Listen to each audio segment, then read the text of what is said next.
皆様、本日はお忙しいところご来場いただきまして誠にありがとうございます。ただいまより第42回人文気候シンポジウムデジタルヒューマニティーズが開く人文学の未来を開会いたします。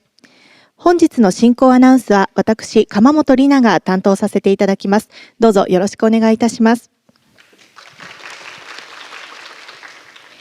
はじめに主催者を代表いたしまして、人間文化研究機構機構長木部信子より開会のご挨拶を申し上げます。それでは木部機構長、よろしくお願いいたします。皆様こんにちは。人間文化研究機構長の木部と申します。聞こえてますかね。本日は第42回人間文化研究機構のシンポジウムにお越しくださり、どうもありがとうございます。人間文化研究機構は2004年に大学共同利用機関として設置されました。大学共同利用機関というのは、個別の大学では維持することが難しい、大型機械ですとか、大型の資料を維持管理して、研究者に提供して国際的な研究拠点を形成することをミッションとする組織です。人間文化研究機構を構成する6機関でもそれぞれの特徴に応じて大規模な資料を収集して国内外に公開しています。例えば、博物館機能を有する千葉県佐倉市の国立民族博物館、それから大阪吹田市の国立民族学博物館では歴史資料だとか民族資料、こういうものを大量に所蔵していて、常設展示や企画展示を通して文化の価値を皆様にお伝えしています。東京都の立川市の国文学研究資料館では日本の古典籍ですね、この収集と公開を行っています。同じく立川市の国立国語研究所では現代日本語から古典日本語、それから方言に至るまでさまざまな日本語をコーパスの形で皆様に使っていただいております。京都市の総合地球環境学研究所では地球の諸問題は人間文化の問題であるという理念のもとに世界的なプロジェクトを実施して地球環境問題に取り組んでいます。そして、国際日本文化研究センターでは日本文化に関する貴重な資料を、たくさん収集して公開しています。妖怪図ですとか絵巻物、それから風俗図、それから地図など非常に人気があって海外からも多くの利用があると聞いています。さて、人間文化研究機構では2年前から、これらの資料をデジタル化してその6機関の資料を横につないでですね、そして新しい人文学を作ろうという事業を行っています。本日のテーマ、デジタルヒューマニティーズが開く人文学の未来は、これまでこの日文研が取り組んできた、国際日本研究コンソーシアムの、研究者ネットワークを活用してこの人間文化研究機構のこのような活動と、タイアップして、海外の風をデジタルヒューマニティーズに吹き込むという意欲的な内容となっています。で、このシンポジウムのタイトルにもなっているデジタルヒューマニティーズというのはシンポジウムの資料にも書かれておりますけれども、情報学を背景とするデジタル技術を人文学に応用する手法のことです。このような手法によりどのような未来が開けるのか、本日はどうぞ最後までごゆっくりお聞きください。そしてどうぞ楽しんでお聞きください。どうぞよろしくお願いいたします。木部木校長、ありがとうございました。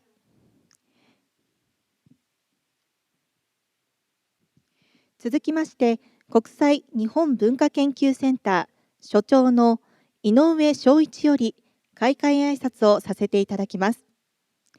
それでは井上所長、よろしくお願いいたします。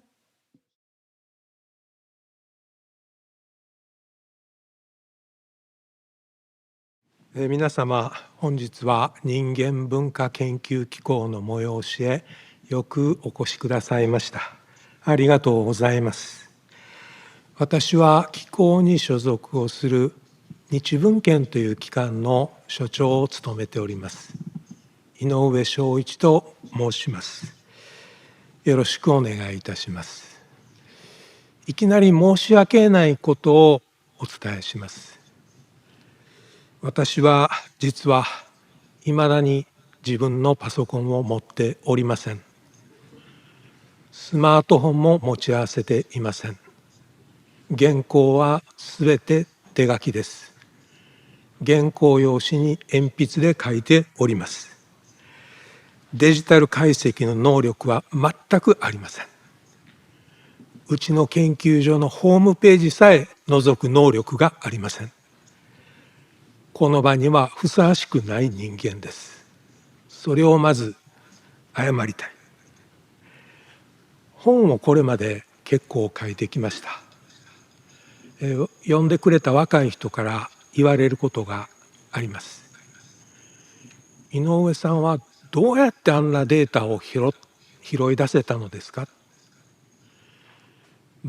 お世辞なんでしょうね。でも言われて私はうぬぼれるわけです。私はパソコンを持っていない。おかげでパソコンに頼ってる人が拾えない情報をすくい上げているのかもしれない。こううぬぼれているわけです。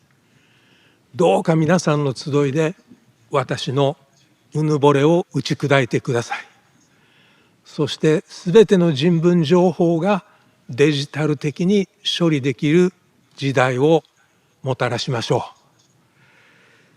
この頃は人文学の領域でもデータベースが構築されています。ただいずれも作っているのは研究者です。おそらくデータベースには作り手の個性があったりするでしょう。ひょっとしたらそこに人間味が伺えたりするかもしれません。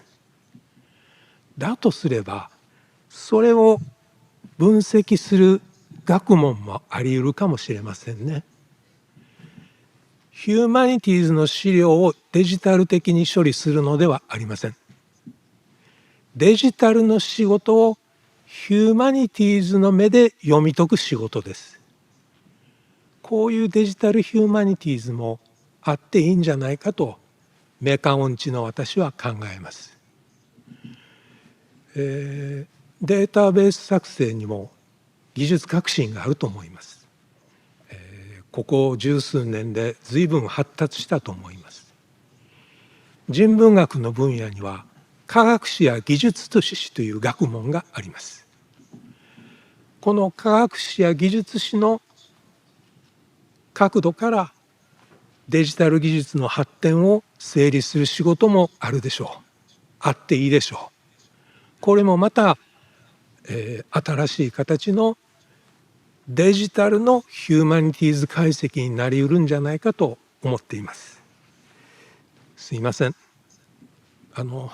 デジタルに全く疎い人間がよく知りもしない分野に口を挟みました。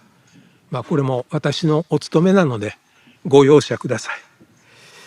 私はね、これでも私なりにやや挑発的にではありますが皆様を励ましたつもりなんですよ。ですがピント外れのところはいっぱいあったと思います。ご容赦ください。今日のあらましについては私どもの情報管理施設所関野の方から正しい説明をしてもらいます。じゃあお願いします。失礼します。井上所長、ありがとうございました。続きまして、国際日本文化研究センター教授の関野達樹先生より趣旨説明をさせていただきます。それでは関野先生、よろしくお願いいたします。こんにちは。国際日本文化研究センターの関野でございます。先ほど、木引校長より簡単に、このシンポジウムについてご説明あったかと思いますが、もう少し詳しく、この、シンポジウムの開催趣旨について説明を申し上げたいと思います。デジタルヒューマニティーズ、デジタル人文学であるとか、人文情報学とか呼んだりしますが、もしかすると、この、今回、聞いていただいている方にも、方でも、聞いたことがあるという方いるかもしれません。情報技術を用いた人文学研究です。で、例えばその情報技術の計算能力、それから計算機能、それから人工知能ですね、 AI の機能技術なんかを使うことによって、その大量のデータを処理したりであるとか、その人がやっていた作業を機械で処理するということができるようになってきた。で、実際の事例としては、例えば大量のデータを使って統計解析をしたりであるとか、機械学習、いわゆる AI ですね、そういったものを使ったりできる。もしくはその崩し指示 AI、最近よく使われるようになってきましたが、その崩し指示をその今まで人間が解読していたのを機械が読めるようになったりであるとか、暦の変換をしたりで、その昔の研究者がずっとその和暦と西暦の対応表を、見比べてやっていた作業が機械でできるようになったりというのがあります。で、もう一つ情報技術として大きなところは、ネットワーク技術とそれからデータを蓄積する機能、これが加わったことによって、その資料、紙だけではなくてデータとして、その電子的なデータとして保全することができるようになったと。で、その、データをさらに共有することによってみんながその同じ資料を使えるようになったというのがあります。実際の事例としては IIIF と呼ばれているものがあります。インターナショナルイメージインターオペラビリティフレームワークといいますが、画像のデータを相互に利用して可能にするような国際的な仕組みというのがあります。こういったことができるようになってきました。で、本日の、お三方に講演いただきますが、本日もこういったいろんな情報技術を使ったその最新の人文学研究について紹介していただくことになるかと思います。で、今回はさらにもう一つ別の側面についても少し着目してみたいと思います。デジタルヒューマニティーズ、その人文学にその情報学の、手法が応用されることで、手法やデータの共有っていうのができることになったというのも、デジタルヒューマニティーズの一つの特徴です。例えばツールがパッケージ化されてみんなが使えるようになる。そうすることによって、その今まで個人がやっていた手法、研究手法であるとか解析の手法が誰でも使えるようになる。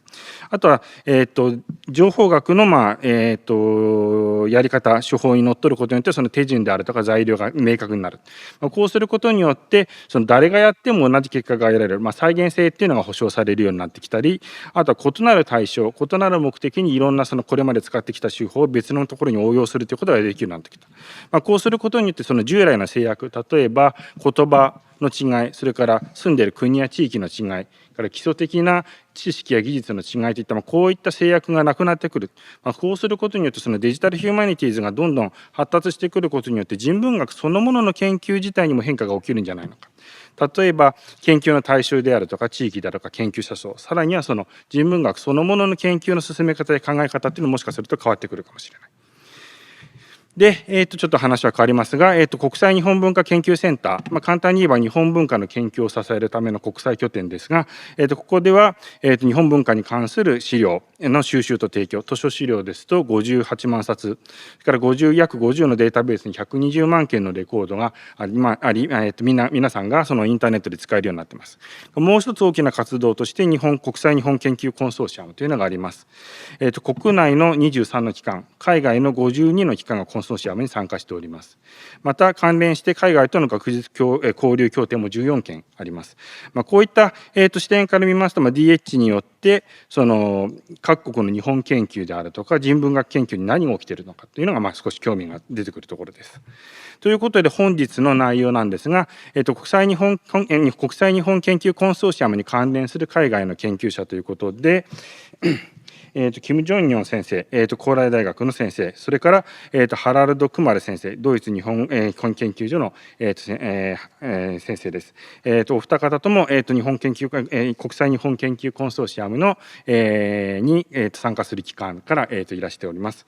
からもう一方、人間文化研究機構のデジタルヒューマニティーズの事業に関わる研究者ということで、永井正勝先生に、ご登壇いただきます。で、ご自身の研究の紹介、それからディスカッションの方ではデジタルで人文学がどう変わっていくのか、今起きている変化、日本研究を含む人文学への影響、人文学と社会、それから人文学と他の分野の関係といった、そういったところについても少し話を進めていきたいというふうに考えております。長い時間になりますが、お楽しみいただければ幸いです。よろしくお願いいたします。関野先生、ありがとうございました。続きまして、高麗大学校教授のキム・ジョンヨン先生から、Consideration of the Direction of Digital Humanities in Literature Research 文学研究から見たデジタルヒューマニティーズの行方と題して、韓国語にてご講演をいただきます。네, 안녕하십니까?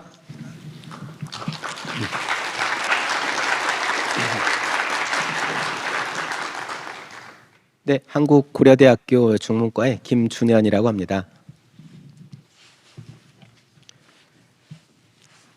제가 오늘 말씀드릴 내용은 제목이 이렇습니다. 문학 연구의 시각에서 본 디지털 인문학의 지향점입니다.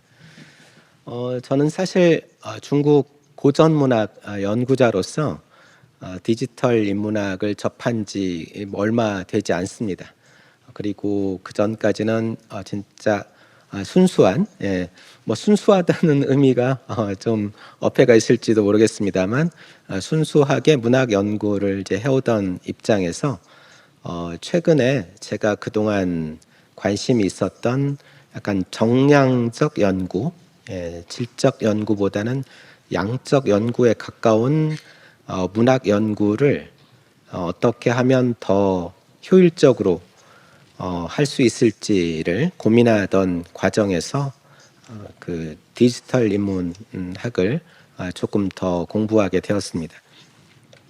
오늘은 그래서 제가 그동안 공부해온 내용 가운데 디지털 인문학이 문학 연구에서는 어떤 방향으로 나아가고 있구나라고 이제 느낀 것, 그 가운데 한 3가지 정도를 말씀드려보고자 합니다. 제가 오늘 서두로 드리고 싶은 말씀이 이제 그 며칠 전에 제가 이발소에 다녀왔는데요. 거기에 그 이발소에 이발사 아저씨가 한 나이가 80세는 조금 넘으신 것 같았어요. 상당히 오랜 경력을 가지고 계신 분인 것 같은데, 제가 처음 이 이발소, 여기 지금 이용원이라고 되어 있는데요. 갔을 때 이 이발사 아저씨가 저한테 물어보시더라고요. 기계를 댈까요? 그래서 제가 언뜻 이제 기계가 뭘까? 예. 근데 이제 집히는 것이 보통 이제 우리가 이발을 할 때 가위를 쓰는데 가위가 아닌 어떤 것을 얘기하는 것 같았습니다. 바로 이런 건데요. 지금도 여러분들도 아마 이발소에 가서 충분히 접하셨을 기계가 아닐까 싶습니다. 이것을 이제 바리깡이라고 부르는데요. 바리깡의 역사는 상당히 오래됐습니다. 그 원래 프랑스 회사 바리깡 앤 마르라는 데서 개발한 도구라서 바리깡이라는 이름이 붙었다고 하고요. 1900년대 일본 제품도 사진을 제가 찾아봤고, 그리고 1940년대 한국 신문에서 이 바리깡을 광고하는 그 사진도 한번 구해봤는데요. 아주 역사가 이제 오래됐는데요. 이것을 이제 조금 더 전동식으로 편하게 만든 것이 이제 전동 바리깡인 것 같습니다. 그래서 이게 이발사 아저씨가 이제 쓰는 도구가 이렇게 기본적으로 세 가지 있을 수 있을 것 같은데요. 그냥 전통적으로 가위만을 써서 이발을 하거나, 아니면 약간 수동식 바리깡을 쓰거나, 아니면 전동 바리깡을 쓰거나.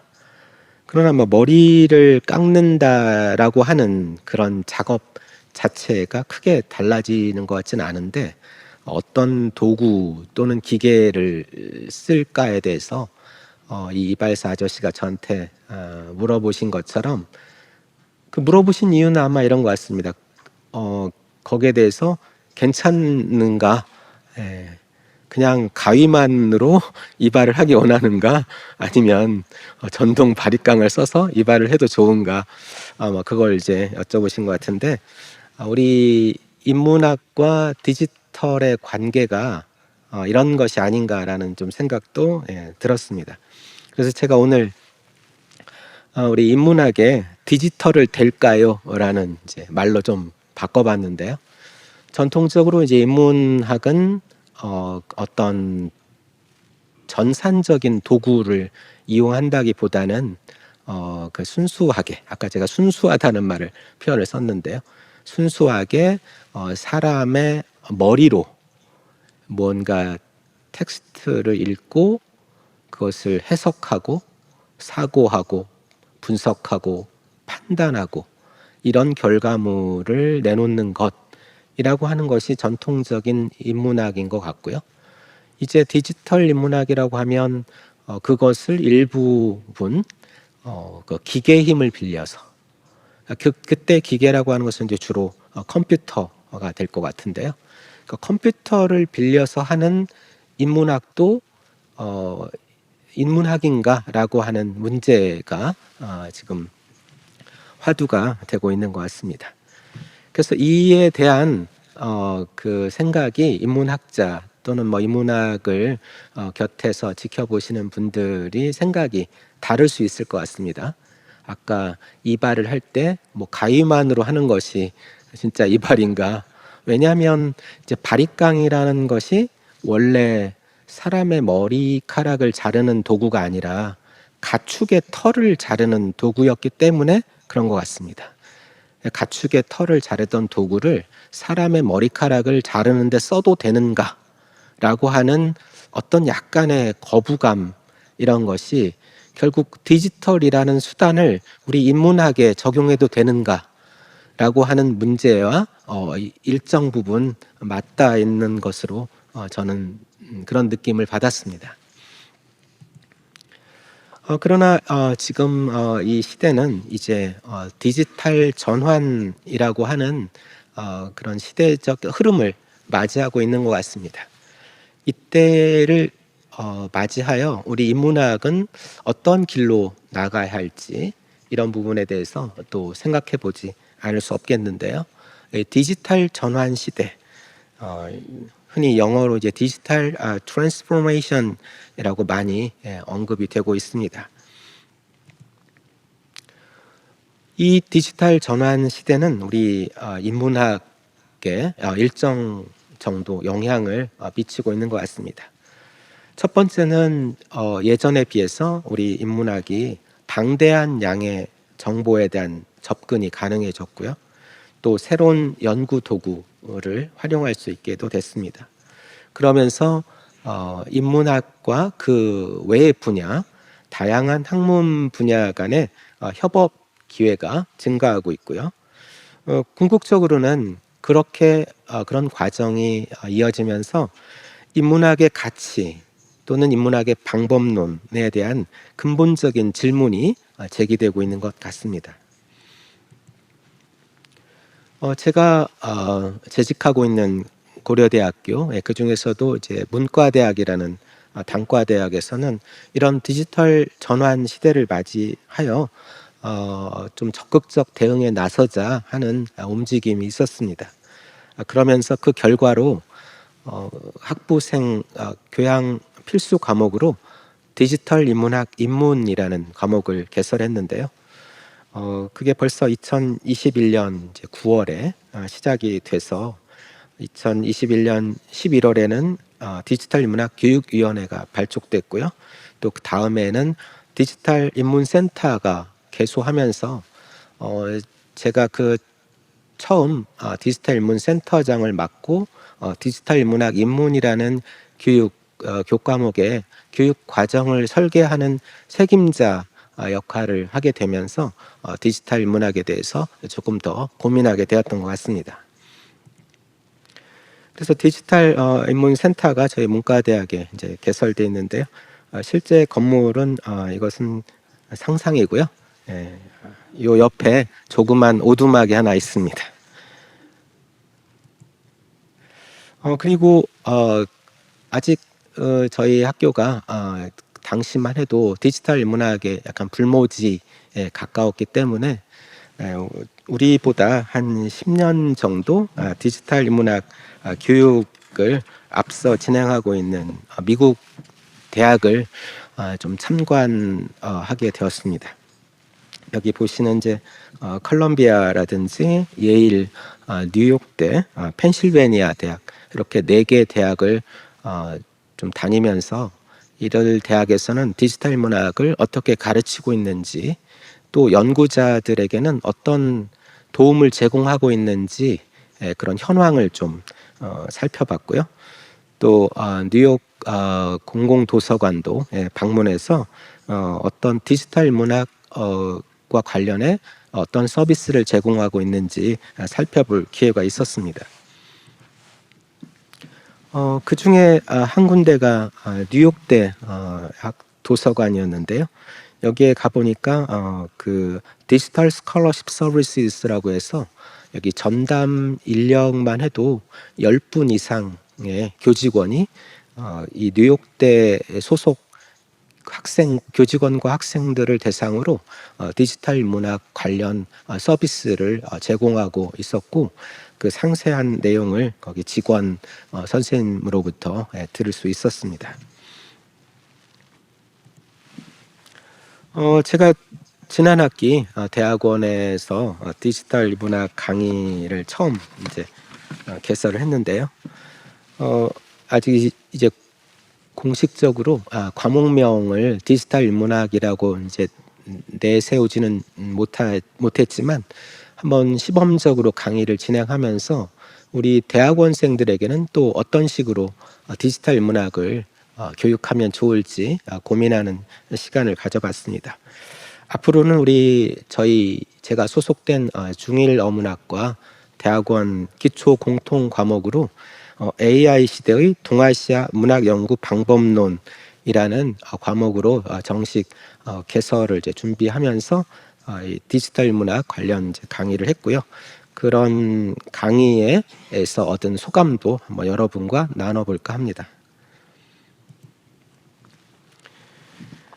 어제 그 강연에서 그 리츠메이칸대 ARC 센터의 아카마리오 교수님 이제 강연이 있었는데 강연 도중에 이 위키피디아를 인용하셔서 디지털 인문학에는 아직 뭐 이렇다 할 뚜렷한 정의가 없다.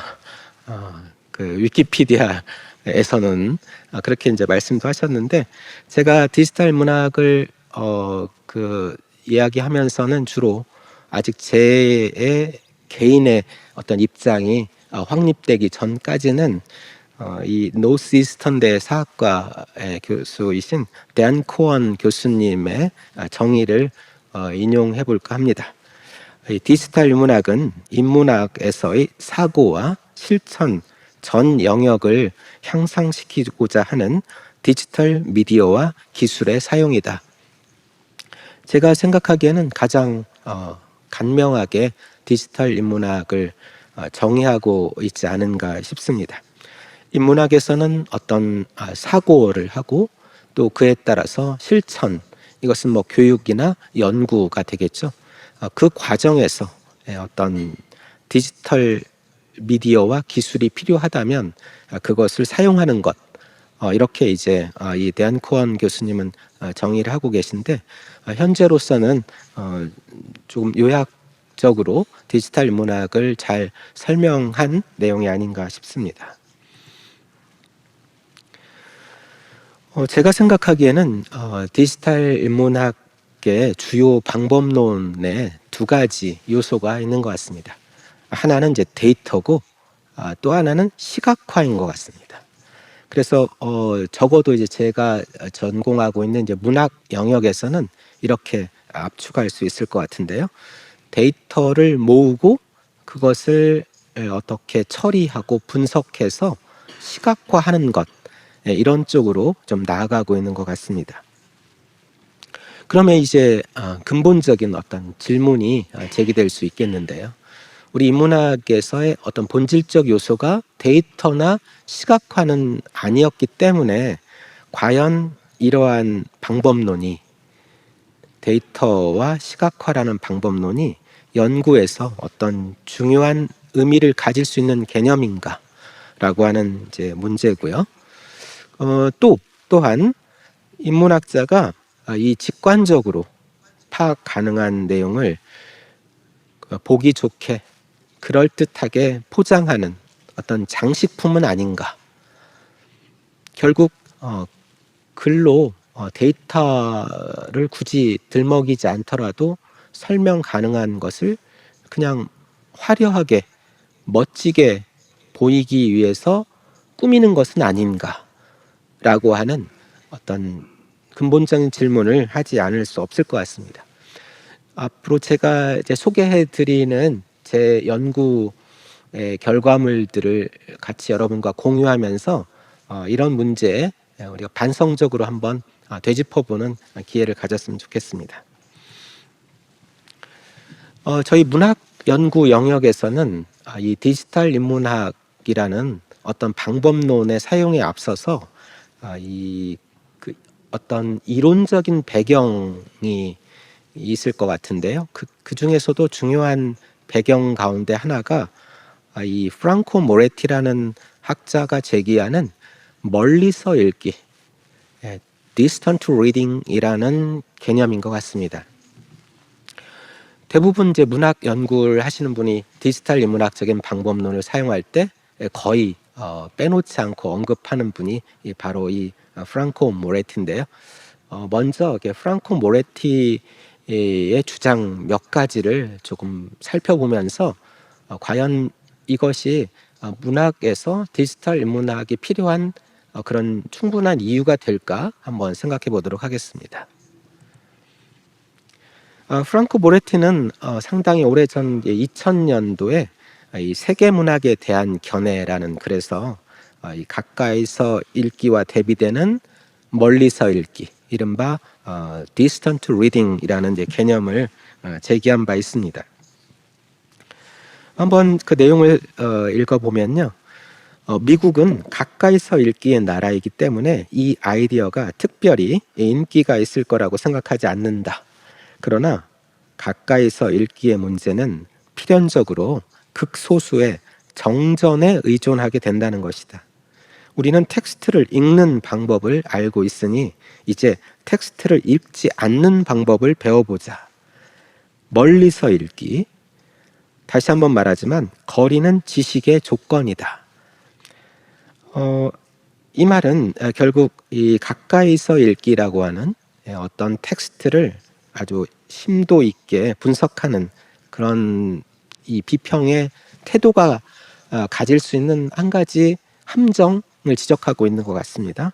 그것은 결국 그 가까이서 읽기의 대상이 되는 작품이 매우 한정적일 수밖에 없다. 모든 작품을 그렇게 가까이서 다 읽을 수는 없다. 그렇다면은 그렇게 해서 읽히지 않는 작품은 어떻게 할 것인가? 이런 문제에 대한 나름의 고민을 이야기하고 있는 것 같습니다. 그래서 여기에서는 이제 중요한 개념이 그 영어식 표현으로는 the great unread, 그러니까 위대한 비독, 그러니까 읽히지 않은 것, 아주 많은 읽히지 않은 것, 이런 이제 개념이 제기되고 있는데 스탠포드 대학의 그 마거렛 코언이라는 교수님이 제시한 개념을 프랑코 모레티가 가져다 쓰고 있습니다.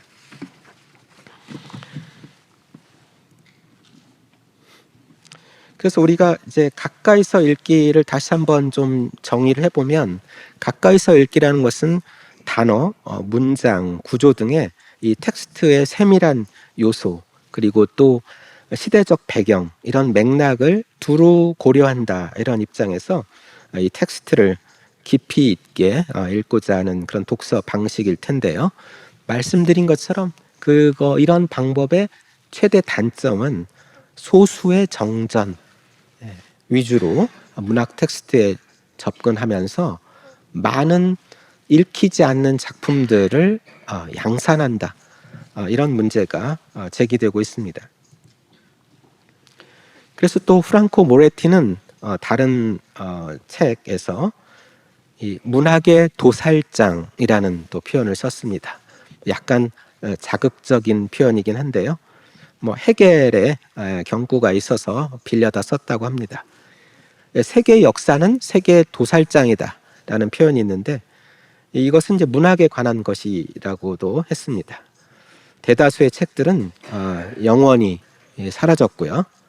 그리고 대다수란 말은 실제 또 적절하지도 않다고 했습니다. 예를 들어서 우리가 19세기 영국 소설의 정전을 한 200권 정도, 이 200권도 뭐 다 읽어보려면 상당히 많은 숫자일 텐데요. 그렇지만 그것은 여전히 출판된 전체 소설 가운데서 0.5%에 불과하다. 그러면 나머지 99.5%가 아까 마거렛 코엔이 얘기한 그 The Great Unread 가 되겠죠. 그래서 프랑코 모레티가 제기하고 있는 개념은 양적 형식주의였습니다. 양적 형식주의에 관한 내용을 한번 읽어보도록 하겠습니다. 새로운 연구 대상은 개별적인 작품들이 아닌 세계의 인위적인 구조물, 즉 그래프, 지도, 나무이다. 이 구조물 속에서 텍스트의 실제는 의도적으로 환원과 추상화의 과정을 거친다. 일전에 나는 이런 식의 접근을 멀리서 읽기라고 한 적이 있다. 그러나 이때의 거리는 장벽이 아니라 특정한 연구 형식으로 작용한다. 보다 적은 구성 요소로, 따라서 좀 더 선명하게 형태, 관계, 구조, 형식, 모델 간의 상호 연결성을 조망할 수 있다라고 주장했는데요. 바로 이 양적 형식주의라는 것이 디지털 인문학과 뭐 동의어는 아닙니다만 디지털 인문학의 어떤 이론적 토대를 이루는 그런 내용이 될 수 있을 것 같습니다. 그래서 다시 이제 가까이서 읽기에서 멀리서 읽기로 와보면요. 멀리서 읽기라는 것은 이제 과거에 문학 텍스트의 세부상을 검토하는 것으로부터 단어의 선택이나 문장의 구조처럼 특정 요소에 초점을 맞추고요. 또 구성 요소를 하나하나 살피기보다는 텍스트 내부 또는 다른 문학 텍스트 간의 연결 패턴, 이런 것을 확인하는 작업이 될 것 같습니다.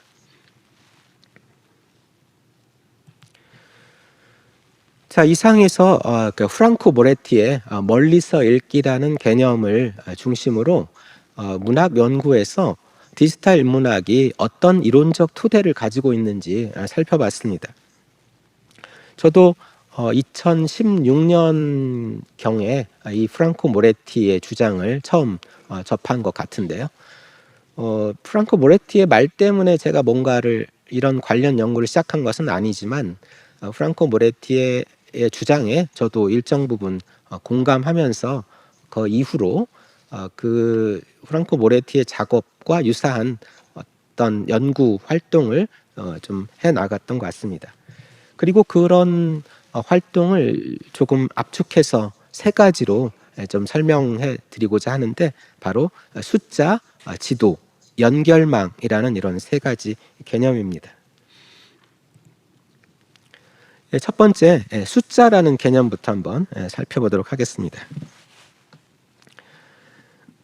우리가 디지털 인문학이라고 할 때 이 디지털은 디지트라고 하는 이제 어간을 갖고 있는데요. 이것은 손가락을 뜻하는 라틴어 디기투스에서 유래한 말입니다. 손가락은 이제 숫자를 셀 수가 있으니까 여기에서 숫자라는 의미가 파생이 됐고요. 그리고 이제 문학 연구에서는 이 숫자가 바로 이제 빈도라고 하는 좀 학술적 용어로 이렇게 쓰이는 것 같습니다. 이제부터 조금 더 전문적인 제 연구 분야로 좀 들어가 보도록 하겠습니다. 우리 동아시아에는 이 8세기, 9세기 그 중국에서는 이제 당나라 시대였고요. 일본에서는 나라 시대, 해안 시대가 되겠습니다. 이때는 한자라고 하는 어떤 문화의 중심축이 하나 있어서 이 동아시아 여러 나라들이 한시라고 하는 장르를 그 주요 문학 형태로 삼고 있었는데요. 특히 8세기, 9세기에 그 중국과 일본에서 한시 선집들이 등장하기 시작했습니다. 그래서 여기 지금 소개해드리는 중국의 국수집, 학영령집, 협중집, 중흥간기집 같은 것이 중국에서 나온 한시 선집이고, 회풍조는 나라 시대에 나왔고, 그리고 능운집, 문화수려집, 경국집 같은 한시 선집은 해이안 시대에 나왔습니다. 이것이 공통적으로 그 당시와 유사한 형태를 띠고 있기 때문에 제가 궁금한 것은 과연 한시, 똑같은 한시인데 중국과 일본의 한시에 어떤 차이가 있을까? 물론 작품을 하나하나 읽어보면 어떤 차이를 느낄 수 있겠죠. 이른바 이제 가까이서 읽기라는 그런 접근 방식으로요. 그러면 이것은 멀리서 읽기의 방식으로는 무엇이 가능할까라고 하는 이제 그런 고민을 해보면서 저는 이제 숫자를 한번 세보기로 했습니다. 숫자. 그러면 제가 먼저 이 전당시가 약간 5만 수 정도 되는데, 전당시 5만 수에 쓰인 이 2g 이렇게 연속된 두 개의 글자죠. 그 2g을 다 세봤습니다. 제가 직접 세면 오래 걸리겠죠. 그래서 이제 컴퓨터의 도움을 빌려서 컴퓨터 보고 한번 낱낱이 세봐라. 그랬더니 300만 개가 나왔던가요? 한 50만 종에 그렇게 이제 그 중에서 그것을 빈도순으로 나열을 해봤습니다. 어떤 게 많이 쓰였는지. 그래서 그렇게 빈도순으로 상위의 100개를 조사하고 그것과 중국과 일본의 한시 선집의 8종의 선집을 비교해 봤습니다. 그랬더니 확실히 중국의 선집들은 이 전당시의 결과와 더 유사합니다. 일본의 한시는 조금 다릅니다. 다 읽어보면 이걸 직관적으로 파악할 수 있는 내용일지도 모르겠습니다만, 그래도 짧은 시간에 파악할 수 있다는 것이죠. 이러한 이제 결과를. 그것이 이제 숫자로 확인할 수 있는 내용인 것 같고요. 이렇게 하나하나 그럼 어떤 것이 비슷하고 어떤 것이 다른지 결과를 얻을 수 있고, 이것을 조금 더 정밀하게 분석한다면 8, 9세기 한시 선집에 나타난 중국 한시와 일본 한시의 공통점과 차이점은 어디에 있는지 조금 더 연구해 볼 수 있을 것 같습니다. 이것을 이제 계층적 군집 분석이라는 또 알고리즘으로 분석을 해보니까 또 재밌는 결과를 얻었는데요. 여기에 보면 서로 관련이 깊은 것끼리 이렇게 묶여 있는 것을 알 수 있는데, 이상하게도 일본의 경국집과 중국의 중흥간기집이 이렇게 친연성이 아주 높은 것으로 나타나 있습니다. 그래서 또 이것의 원인은 무엇일까? 뭔가 하나의 그 연구의 테마를 이 숫자가 제공해주고 있는 것 같습니다. 또 이런 이제 숫자를 기반으로 해서 이른바 LDA, 토핑 모델링. LDA는 이제 약간 통계적이고 수학적인 개념인데, 그 Latent Dirichlet Allocation이라고 뭐 쓰는 그런 용어가 있습니다. 또 여기에서 공통 주제를 한번 추출해 보면 이 두 시집 간에는 뭐 생사의 고요함, 자연의 웅장함 등등의 여러 가지 공통적인 주제가 있는 것으로 나타나 있습니다. 사실 제가 경국집과 중흥강기집은 안 읽었습니다. 그 안에 있는 어떤 시들이 있는지 제가 모릅니다. 그냥 원문 데이터만 가지고 이렇게 분석을 해본 것이고요. 또 이것을 이제 가까이서 읽기를 하면서 또 멀리서 읽기가 과연 얼마나 유효한지 그런 것들 좀 따져볼 수 있을 것 같습니다. 또 하나는 이제 워드 임베딩이라는 방법인 것 같습니다. 우리 컴퓨터는 이 단어의 의미를 그동안 잘 이해를 못했는데 단어의 의미를 이해하는 이제 방식을 개발하기 시작해서 그 방법이 이제 바로 이렇게 워드 임베딩이라는 방법으로 나타났는데요. 한국의 서울과 일본의 도쿄는 모두 그 나라의 수도입니다. 이것을 이제 여러 차원이라고 부르는 것들로 이렇게 하나씩 나열해 보면 대한민국, 뭐 일본, 수도, 일반 도시 이런 개념들을 나열하고 여기에 우리 컴퓨터가 좋아하는 1이냐 0이냐 그러면 이제 서울은 대한민국이다. 뭐 맞다 그러면 1, 아니다 그러면 0 이런 방식으로 이렇게 쭉 나열했을 때 어떤 한 단어가 숫자로 바뀔 수 있다는 거죠. 그래서 서울은 단어 벡터를 써서 1010, 도쿄는 0110. 이제 숫자로 바뀌는 순간에 컴퓨터는 계산할 수 있다. 가장 흔한 이제 인공신경망의 이제 분류 모델 여러분들도 많이 접하셨을 텐데요. 이 사진을 보고 이게 개냐 고양이냐 그러면 이제 우리 인간은 직관적으로 알 수 있잖아요. 어떤 것이 개고 어떤 것이 고양이인지. 그러나 이제 컴퓨터는 이런 이제 문제가 상당히 이제 어려워서 이것을 열심히 뭐 이제 훈련을 시켜야 이게 개인지 고양이인지 이제 알 수 있다는 건데요. 이런 방식을 통해서 우리 한시, 제가 전공하고 있는 한시도 이제 인공신경망으로 어떤 분류 모델을 만들 수 있을 것 같습니다. 그래서 위에 지금 이제 식구는 각각 중국의 당나라신 한유와 두보의 식구 하나씩을 예시로 든 건데요.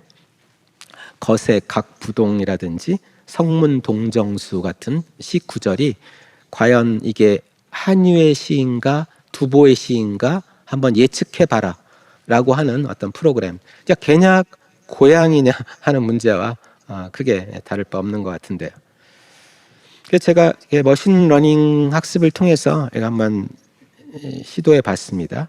그래서 이백, 두보, 한유, 유석과 같은 중국 당나라 시인들의 식구를 3,000개를 임의로 선택하고 또 이 텐서플로의 케라스 모델을 이용해서 학습을 시켰더니요.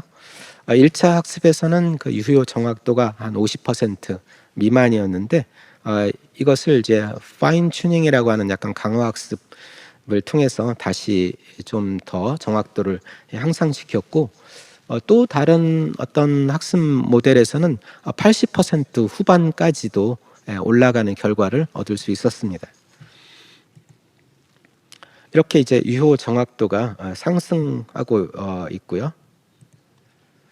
그 결과로 한유시의 예측 모델을 얻을 수 있었는데요. 한유시를 쭉 그 지금 A열에 쭉 배열이 돼 있는데 이 텐서플로의 케라스 모델이 이것을 각각 4사람 가운데 누구의 시인가라고 판별한 그 결과를 지금 제가 쭉 말씀드리고 있는 숫자로 얘기하고 있습니다. 그래서 저 뒤에 2열에 보면 한유의 시로 0.99, 99.96%의 확률로 이것은 한유의 시다, 이렇게 이제 예측한 결과라는 거죠. 그럼 과연 이게 뭔가 신뢰할 만한 결과인지 제가 이제 다시 한번 가까이서 읽어보기로 했습니다. 멀리서 읽은 결과잖아요. 그랬더니 나름 조금 신뢰할 만하다, 이런 생각이 들었어요. 왜냐하면 제가 앞에서 전 당시에 쓰인 2g을 소개해 드렸잖아요. 그것과 이제 비교해 봤을 때 이 케라스 모델이 한유의 시가 거의 확실하다라고 한 이 식구들은 실제로 한유밖에 안 쓴 그런 시어들이 많이 나옵니다. 그러니까 그런 것을 잘 포착하고 있구나, 이런 생각이 들었습니다. 또 하나 이제 소개해 드릴 것은 이 시카고대 디지털 문학을 또 많이 다루시는 분이 호이트 롱이라는 교수님이 계신데, 이분이 이제 쓴 저서에 The Values in Numbers라는 책이 있습니다. 이게 2023년에는 일본어로도 번역이 된 것 같은데요. 여기에서 이제 그 호이트 롱 교수님이 이 또 숫자와 관련된 어떤 분석을 좀 하셨고, 그 가운데 하나 예를 이제 들어보면 1887년부터 1957년까지 이 논픽션 커퍼스라고 했습니다. 약간 비소설 말뭉치인데요. 이 결과, 분석한 결과를 보면 예를 들어서 지금 파란 막대 그래프는 일본인 재패니즈라고 돼 있는 것과 가장 많이 병렬되어서 언급된 것이 무엇인가, 그걸 이제 조사한 거예요. 가장 높은 수치로 나타나는 게 서양인. 그러니까 이 70년간의 코퍼스에서는 일본인은 어떻고 서양인은 어떻다 라는 그런 개념이 많이 제시됐다는 거죠. 아마도 이제 일본이 개항 이후로 서양의 문물을 받아들이면서 일본의 정체성, 서양과 어떤 같고 다름, 이런 데에 대해서 관심이 이제 증대됐다는 것을 이런 코퍼스 분석으로부터 숫자로 얻어낸 것 같습니다. 자, 첫 번째 이제 숫자에 관해서 말씀을 드렸고요. 두 번째는 이제 지도와 관련해서 좀 살펴보겠습니다. 문학에서는 지도가 활용된 것이 어제 오늘의 일은 아닙니다. 이 지도는 작품이나 작가 그리고 시대적 배경을 시각적으로 표현하고 또 그러면서 연구의 효율성과 이해도를 제고하는 데 큰 도움을 줍니다. 그러나 이제 최근에 이 디지털 전환 시대를 맞이해서 이 지도가 디지털화되면서 이 또 디지털 인문학의 한 영역으로 지도가 자리 잡고 있는 것 같습니다. 이 디지털 문학 지도는 방대한 양의 정보를 체계적으로 정리해서 작품의 여러 요소를 연결하고 또 작품 간의 다양한 연관성을 파악하는 데 도움을 줄 것 같습니다. 또 뭐 외람되지만 제 책 하나를 소개해 드리면, 제가 2014년에 중국 당시의 나라라는 책을 출간한 적이 있습니다.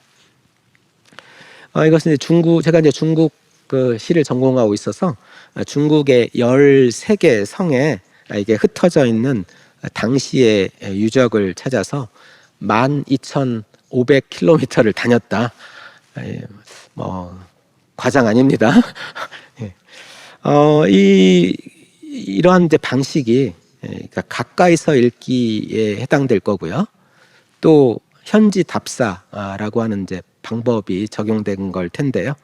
뭐 그런 노력을 인정받아서인지 저희 한국의 KBS 방송에도 또 출연한 적이 있습니다. 자, 이런 방식과 달리 최근에는 제가 그 가운데 직접 2009년이니까 벌써 한 15년 전에 이때 찍은 제 사진을 많이 공개할 수 없는 것이, 여기도 그 중에서 아주 잘 나온 사진을 하나 여러분께 보여드리는데, 그래도 땀투성입니다. 여기 두보 능원이란 두보의 이제 묘라고 그 주장되는 무덤이 있다고 하는 곳인데, 아주 궁벽한 시골에 있습니다. 사람들 거의 찾아오지도 않는 곳에 있어서 제가 여기를 찾아가느라고 매우 힘들었던 그런 기억이 납니다. 그래서 여기 현지에 이렇게 도착하고 나면 완전히 이게 사람 몰골이 말이 아니게 되어서 그 어떤 사진을 찍어도 멋있게 나오지 않았습니다. 자, 그런데 제가 올 2월에는 이와 비슷한 어떤 다른 연구를 수행했는데요. 그 애리조나 주립대에서 개최한 한 논문 발표회에서 조선 사행시 연구라는 논문을 발표했습니다. 이 사행시라는 것이 이제 조선의 사신이 당시에 중국 명나라의 사신으로 가면서 지은 시를 가리키는데요. 상당히 많이 남아 있습니다.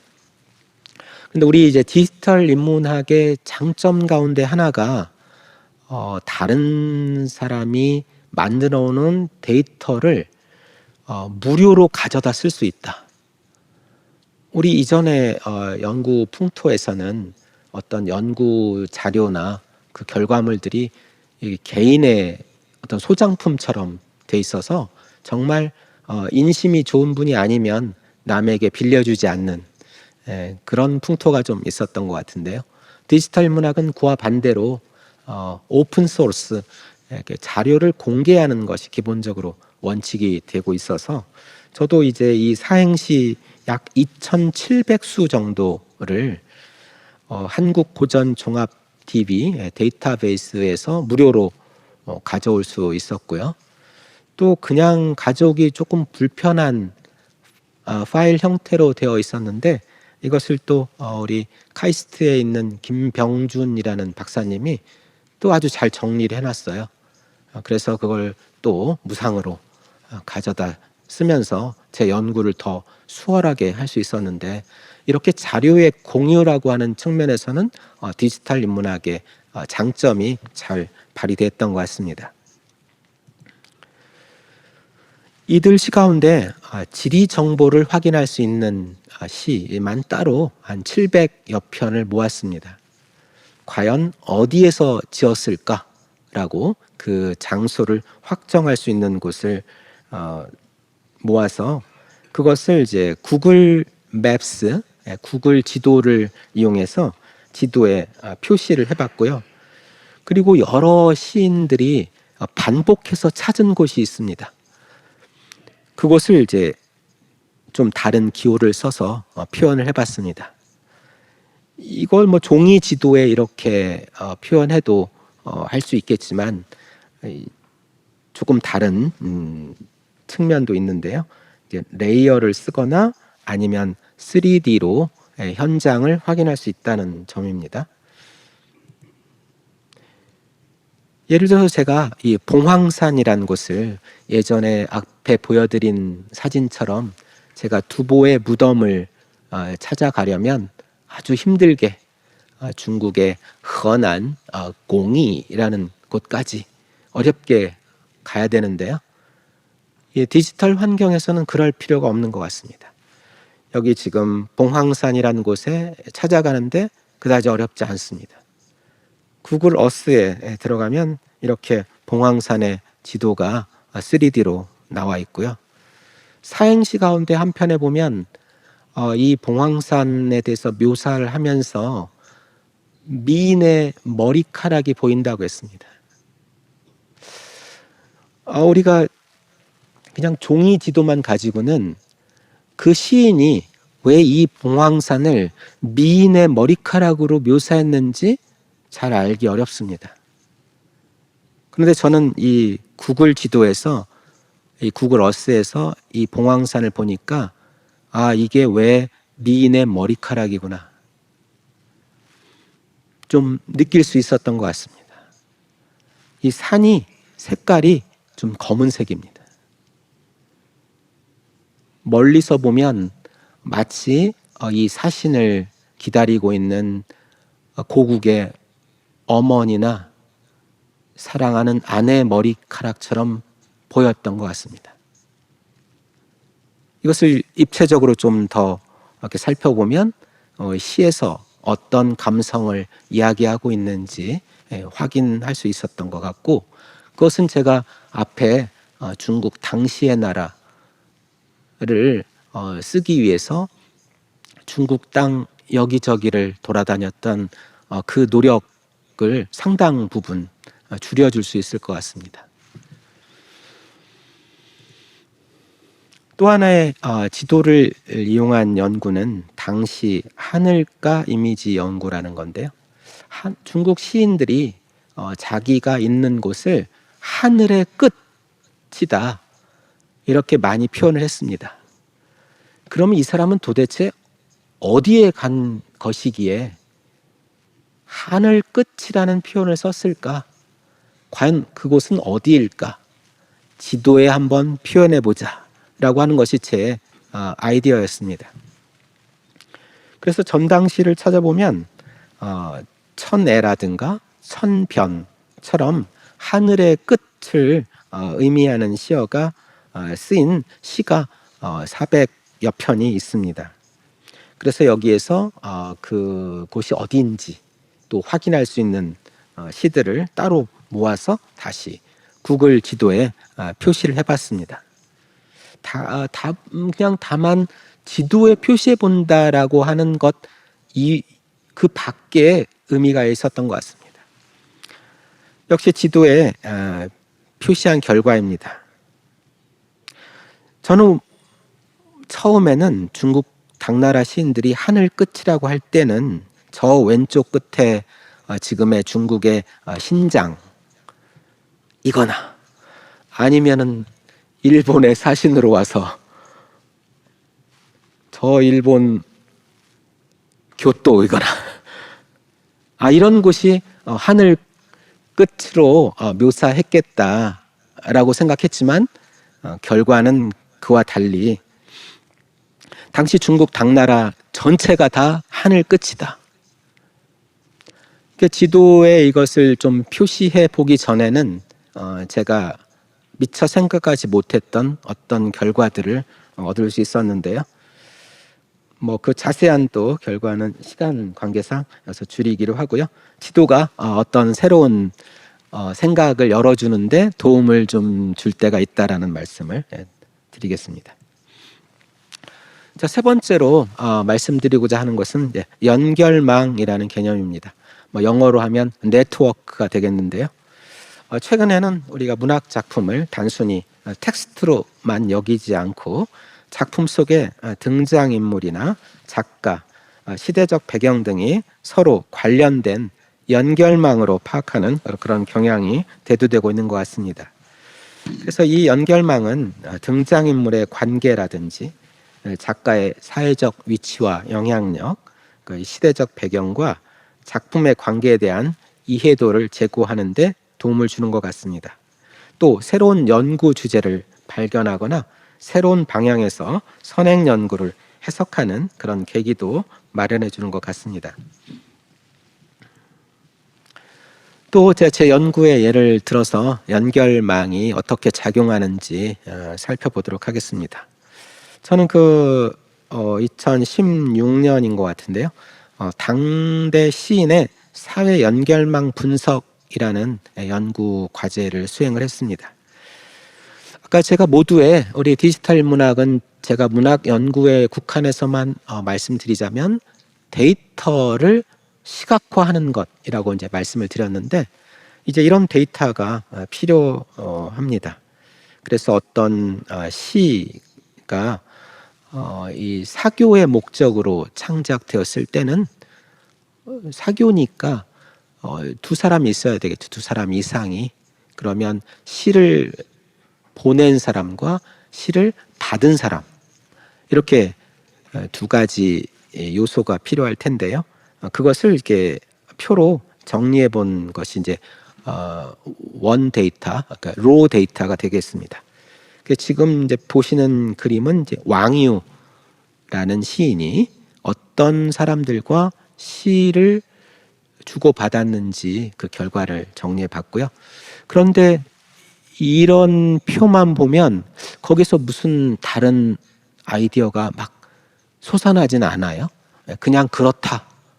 그냥 현상이구나 이게 라는 정도인데, 이것을 연결망이라는 개념으로 표현해 보니까 또 다른 어떤 인사이트를 얻을 수 있었던 것 같습니다.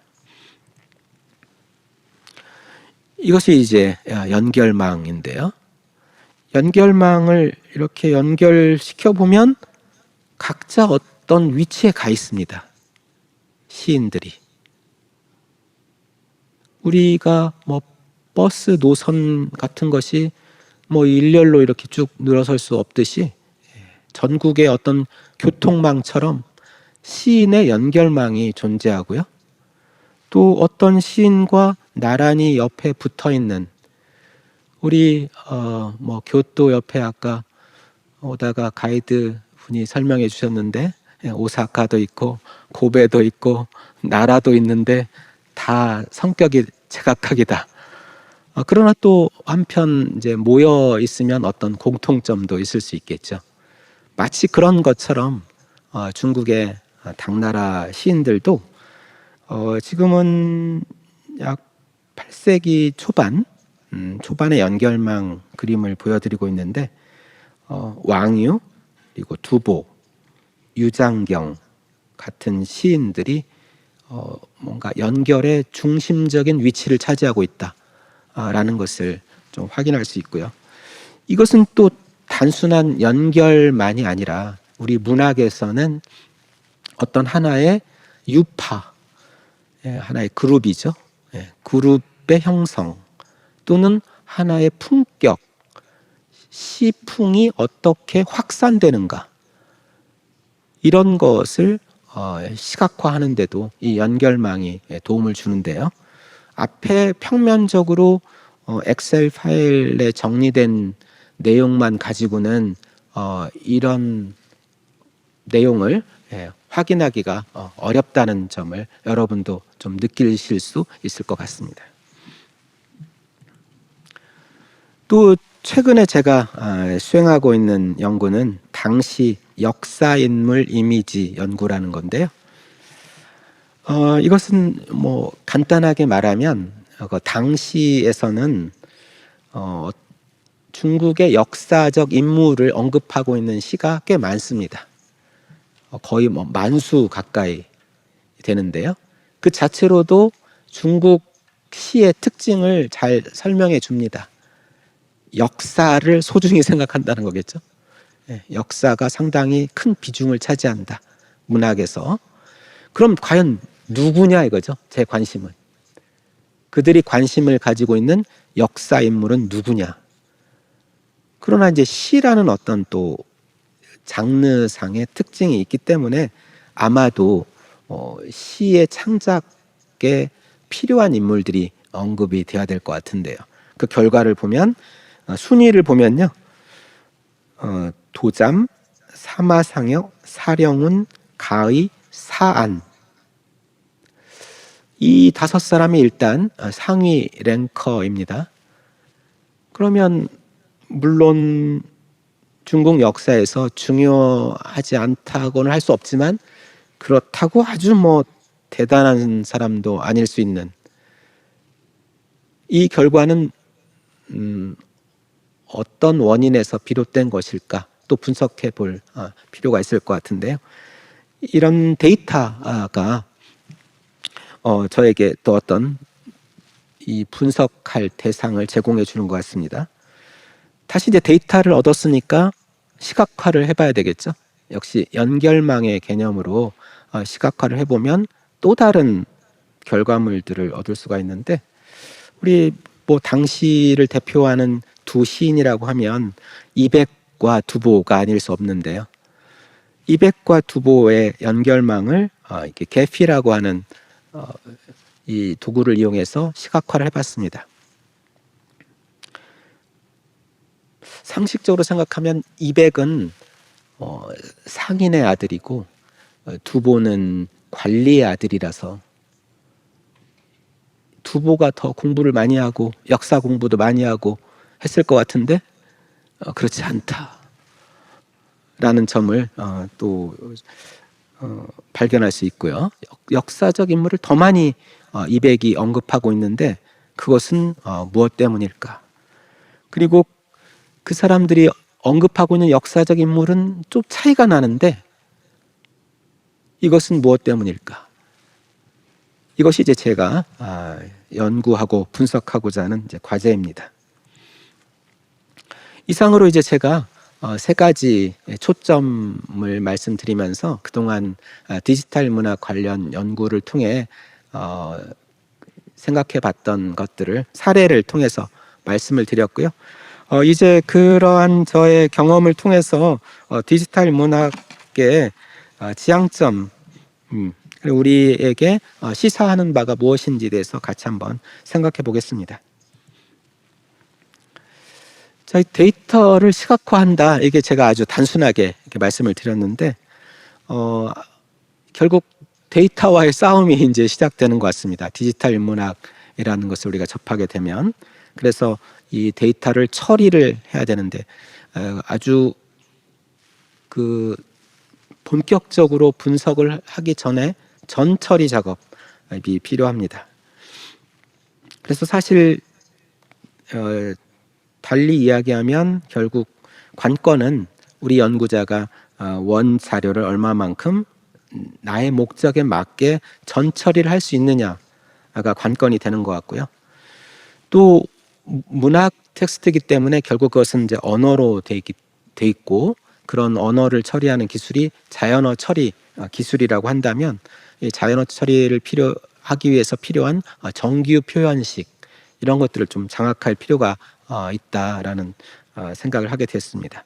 그리고 또 언어를 잘게 쪼개는 토큰화 작업 이것이 이제 필요한데 제가 해보니까 중국어와 또 일본어라고 하는 언어상의 특징 이런 것들이 또 반영돼 있어서 제가 모국어인 한국어나 아니면 많은 사례가 있는 영어와는 조금 다른 방식이 적용돼야 된다는 점 이런 것들이 또 하나의 난관으로 작용할 수 있는 것 같고요. 두 번째는 코딩일 것 같습니다. 우리 문학 연구자에게 코딩은 가장 어려운 부분이 아닐까 싶습니다. 이런 것들을 기술적으로 잘 다뤄오지 않았기 때문에 제가 한 3, 4년 전만 해도 이 코딩이 너무 어려워서 이 디지털 문학은 그냥 기술자에게 맡겨야 되겠다. 사람 부르자. 이런 좀 생각을 하게 됐는데 그 생각을 또 갑자기 바꿔놓게 된 계기가 또 이 게임 체인저 챗 GPT였던 것 같습니다. 이 챗 GPT는 일종의 언어인 코딩 언어를 또 번역해 줄 수 있어서 제가 직접 해본 바로는 이 파이썬 같은 코딩 언어를 끝까지 다 배우지 않더라도 기본 문법을 익히면 마치 우리가 그 자동 번역을 하는 것처럼 이 생성형 AI가 가지고 있는 코딩 언어 번역 능력을 활용해서 코딩을 할 수 있게 된 것 같습니다. 또 우리 디지털 문학은 그 장점 중에 하나가 아까 제가 예를 든 것은 다른 분이 그 쌓아놓은 데이터를 무상으로 이용할 수 있다는 장점 말씀드렸는데 또 라이브러리라고 하는 것은 그런 실제 데이터가 아니라 그것을 분석할 수 있는 이제 도구인데 이런 라이브러리들이 또 무료로 공개되어 있는 것들이 매우 많습니다. 그래서 제가 제 연구에서 활용한 라이브러리들도 상당히 많았는데요. 이런 것들 다 가져다 쓸 수 있다는 것이 디지털 문학의 장점으로 생각이 되고요. 또 툴과 소프트웨어들이 있습니다. 이런 것들이 그다지 어렵지 않습니다. 이 뭐 코드를 아저리 본인이 짜서 하는 것보다는 기존에 완성된 형태의 툴과 소프트웨어들이 있어서 이런 것들의 활용법을 하나씩 익혀가면 우리 문학 연구에서도 충분히 활용할 수 있을 것 같습니다. 제가 아까 이제 대학원 강의를 통해서 디지털 문학을 우리 대학원 학생들과 함께 한번 공부해 봤다고 했는데요. 그리고 나서 마지막 이제 학기 말에 설문조사를 했습니다. 그래서 어떤 내용이 가장 도움이 됐느냐라고 물었더니 뭐 복잡한 게 아니고요. 노트패드 2 플러스라고 하는 이 텍스트 에디터 이런 것만 알아도 상당한 큰 도움을 받을 수 있었다라고 해서 너무 어렵게 생각할 필요도 없겠다라는 생각이 들었고요. 그리고 구글 이제 콜앱이라든지 깃허브 같은 여러 우리에게 도움을 주는 그런 것들도 있고, 또 우리 일본에 보니까 DH 포털 사이트로 airtable.com 같은 것이 있어서 여기에서 아주 자세하게 여러 그 툴이나 소프트웨어의 사용법이라든지 이런 것들을 설명해 주는 내용들이 있습니다. 마지막으로 이제 드리고 싶은 말씀은 우리가 디지털 문학을 지향하더라도 디지털 문학도 인문학의 일부다라고 하는 점을 잊지 않아야 되겠다라는 생각을 하게 됐습니다. 바람직한 우리 인문학은 디지털 문학이라는 것은 결국 인문학의 영역에서 기존의 방법론으로 좀 해결하기 어려웠던 그런 문제들, 또는 기존의 인문학과 약간 방향을 달리하는 새로운 지식, 그런 것들을 생산할 수 있는 디지털 도구의 활용이 되어야지 기술을 자랑하는, 그리고 인문학은 그것의 기술을 자랑하는 재료로 쓰이는 그런 것은 우리가 지향해야 될 디지털 문학은 아니다라는 생각을 문학 연구를 하면서 더 하게 되었고요. 이런 이제 저의 생각을 같이 말씀드렸는데, 여러분들이 제가 앞에 이발소에 다녀온 이야기를 말씀드리면서 가위만 써야 될까요? 아니면 이 전동 바리깡을 써서 이발을 해도 될까요? 라는 질문에 여러분의 각자 취향이 있으실 텐데요. 제가 드린 말씀을 통해서 여기 인문학의 디지털을 될까요? 라고 하는 문제에 여러분의 각자의 답을 얻으시는데 제가 드린 말씀이 도움이 됐으면 좋겠습니다.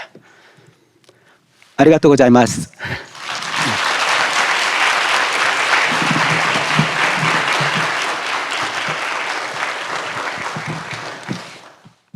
キム先生、ありがとうございました。